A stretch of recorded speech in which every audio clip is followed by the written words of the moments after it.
अस्सलाम वालेकुम जी। मेरे नन्हे मुन्ने प्यारे प्यारे दोस्त कैसे हैं? ठीक ठाक हैं, मज़े से हैं? क्या कर रहे हैं जनाब? क्या हो रहा है? खेल रहे हैं, कूद रहे हैं, मज़े कर रहे हैं। साथ साथ जी जो कल में काम किया था, नए अल्फाज सीखे थे ना, उसके जुमले बनाने थे। जुमले बना लिए?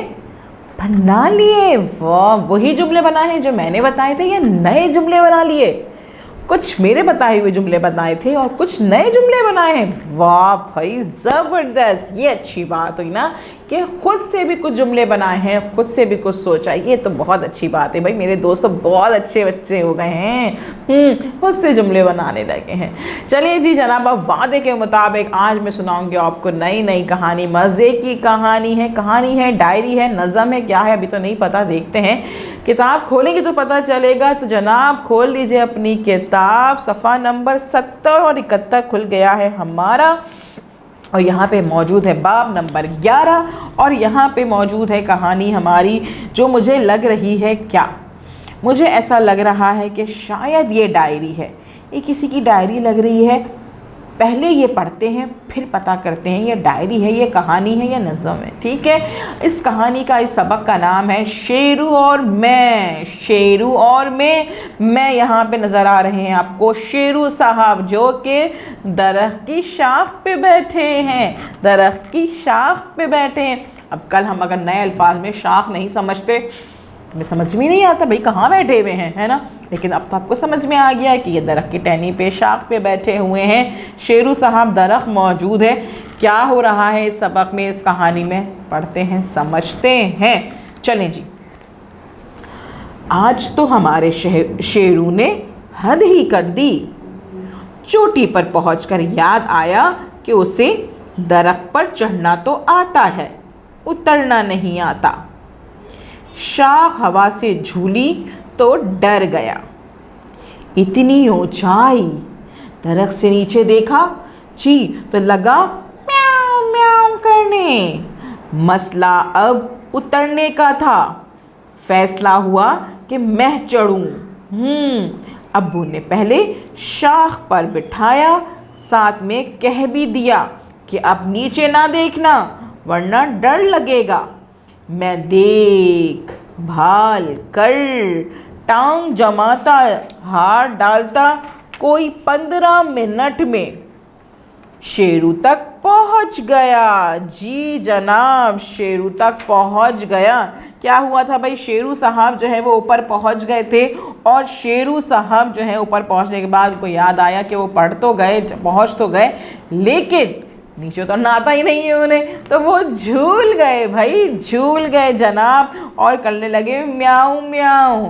तो अब हमें पता चला ये कहानी पढ़ के कि शेरू साहब कोई शेर नहीं है बल्कि है म्याऊं म्याऊं बिल्ली। जी जनाब, है ये बिल्ली जिनका नाम है शेरू, और हम समझ रहे थे कि शेरू है कोई शेर। जी, तो इसका मतलब क्या होता है कि जब तक हम कहानी नहीं पढ़ते हैं, समझते हैं, हम नहीं समझ सकते, हम नहीं जान सकते कि इस कहानी में हुआ क्या है, इस कहानी के किरदार क्या है ना।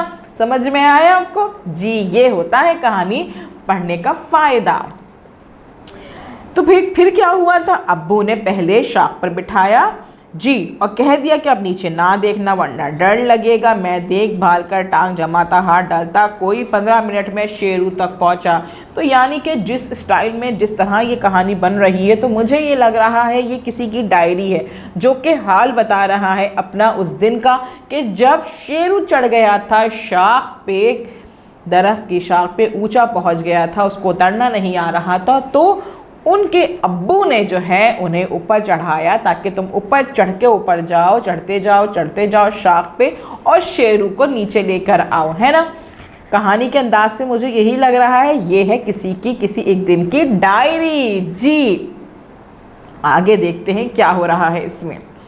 भाई वो हाथ जमाता, हाथ डालता, इधर से उधर करता हुआ ऊपर पहुंच गया। ये कौन साहब है तो बाद में पता चलेगा।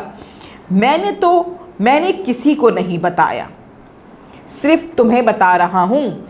शेरू को पकड़कर जो नीचे देखा तो जान ही निकल गई। जी, क्योंकि जब मैं इधर से उधर पकड़ता ऊपर पहुँचा तो वो शाख बहुत ऊंची थी। जब मैंने वहाँ से नीचे देखा तो डर लगने लगा कि इतना ऊंचा, ओहो। लेकिन सब लोग मुझे देख रहे थे, इसलिए फौरन बहादुर बन गया। भाई सब देख रहे थे तो मैं बहादुर बन गया कि नहीं भाई मुझे डर नहीं लग रहा है, कोई मसला नहीं है, मुझे डर नहीं लग रहा है। एक हाथ में शेरू को थामे मैं नीचे उतर रहा था कि अचानक पांव फिसल गया। मैं एक हाथ पर झूल गया क्योंकि दूसरे हाथ में तो क्या था, शेरू था। एक हाथ आपने पकड़ लिया शाख पे, टहनी पे, और एक हाथ से आप झूल गए। जी जनाब, लेकिन मैंने शेरू को छोड़ा ना, दरख्त को। जी, एक हाथ पे मेरे था शेरू, दूसरा हाथ था दरख्त पे। हाथ में दर्द तो बहुत हुआ मगर परवाना की। हाथ में दर्द तो बहुत हुआ मगर परवाना की। दोबारा पैर जमाए और धीरे धीरे नीचे उतरा। दोबारा से पैर जमाए कि भाई दोबारा कोई टहनी पे, किसी शाख पे मैं अपने पाँव रखूं और नीचे उतर जाऊं। सबने बहुत शाबाशी दी सिवाय शेरू के। वो अपने प्याले से दूध पीने लगा।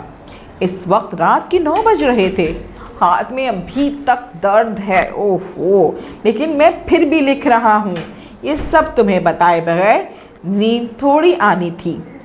अहमद, आहा, अहमद ने लिखी है डायरी। जी, रात का वाक़या हुआ है, ये रात 9 बजे का वाक़या है, जिसमें शेरू साहब जो उनके बिल्ले थे वो चढ़ गए थे दरख्त पे, और उन्होंने किस तरह से हिम्मत करके बहादुरी के साथ में शेरू को नीचे उतारा है। क्या मुश्किलें पेश आई उनको, कैसे वो लटक गए थे, झूल गए थे, दोबारा पैर जमाए और दोबारा से वो शेरू को पकड़ के नीचे उतरे हैं। शेरू का उन्होंने हाथ नहीं छोड़ा, ना दरख्त छुपे के हाथ छोड़ा, और उसको संभालते संभालते संभालते वो नीचे उतरे और उनका वाक़या जो था उन्होंने अपनी डायरी में लिख लिया। जी जनाब, सबने शाबाशी दी थी लेकिन शेरू ने नहीं दी क्योंकि उन्होंने दूध पी लिया। उन्हें क्या कि भाई क्या हुआ था।